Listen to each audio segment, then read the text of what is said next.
Hello again, Steve here, and I am standing on the edge of one of the most beautiful places in the world. This is a place called Lake Els Lake. I'm assuming that it was at one time called Lake Els, but they decided to add a lake at the end of it. I don't know why, but it is nevertheless very, very beautiful, and this is a wonderful day to be here.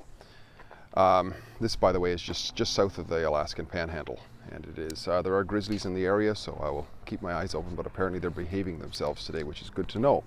Now, today I wanted to talk a little bit about how people who seek truth and want to speak truth to power often end up fighting themselves, which is an unfortunate thing, really. And I just wanted to encourage people to be as civil as possible, because when we're up against what we would call a common enemy, those who don't want truth, then fighting ourselves because we don't have the full correct form of rightness according to I. It's like the Christians, a whole bunch of different kinds of Christians, they slaughter each other because they have a different interpretation of what is the truth.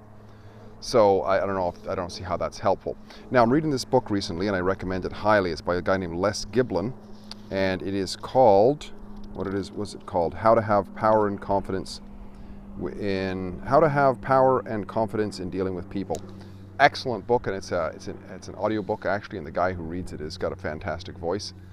So a lot of good information in there, and it's a lot of it's about just treating people decently, and not assuming that we know what they mean, basically. So I'm just going to point out examples of this and encourage those involved to maybe just I'm not sure what you're doing, really. I don't really understand it. Like, for example, I noticed Jordan Peterson has been attacked by numerous people because some people say he wears fancy pants and he colors his hair and stuff like that. Well, I mean, yeah, but he's said a lot of good things, hasn't he? Sure, he might have gotten some things wrong. He doesn't want to wade into certain areas, probably because, who knows, maybe he deems that those are dangerous areas to wander into.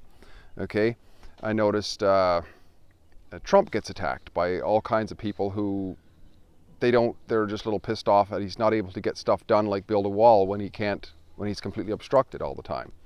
I think of people like Ann Coulter and Michael Savage. I mean, he went right straight into the deep state, into the swamp, into the New York Times, and starts complaining about Trump.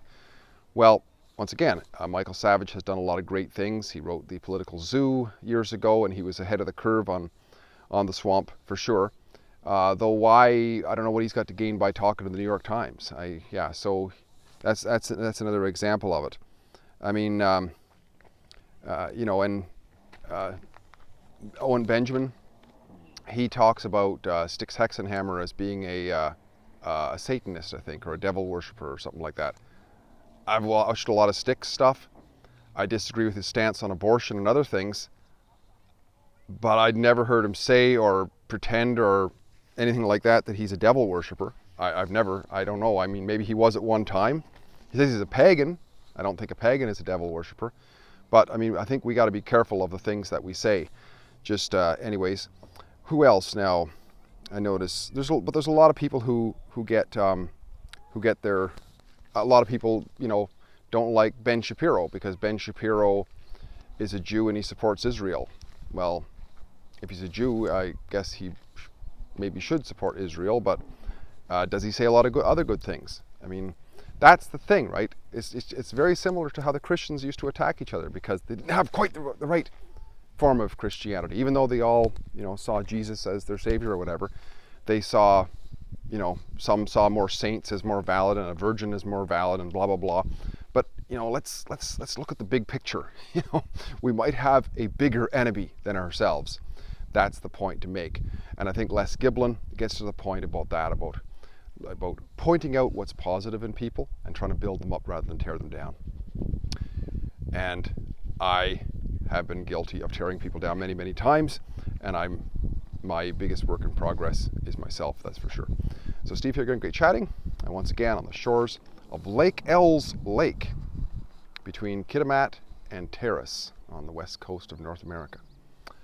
Talk again soon. Bye for now.